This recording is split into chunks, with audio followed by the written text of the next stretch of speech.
உங்களுடைய மேலதிகாரிகள் உங்ககிட்ட ரொம்ப ஹார்ஷாக பேசுவாங்க. இது வரைக்கும் பார்த்தீங்கன்னா அந்த மாதிரியான ஒரு தன்மையே நீங்கள் இது வரைக்கும் பார்த்துருக்க மாட்டீங்க. ஆனால் இப்போ பார்த்தீங்கன்னா உங்ககிட்ட ரொம்ப ஹார்ஷாக பேசுவாங்க. உங்களை பார்த்தாலே அவங்களுக்கு கோபம் வரக்கூடிய ஒரு சூழ்நிலை வரும்.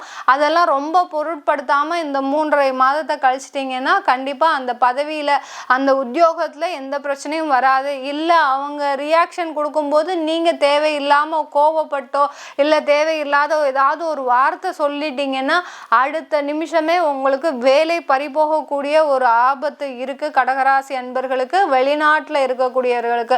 அதனால மிக ஜாக்கிரதையாக இருந்தீங்கன்னா இந்த கடகராசி அன்பர்கள் இந்த 3.5 மாதம் கழிச்சு உங்களுக்கு பிரச்சனைகள் அடுத்தடுத்து குறையக்கூடிய ஒரு நேரமாக தான் இருக்கும். இந்த கடகராசி அன்பர்கள் நீங்க செய்ய வேண்டிய வேலை தெய்வ வழிபாடு, குலதெய்வ வழிபாடு மட்டுமே.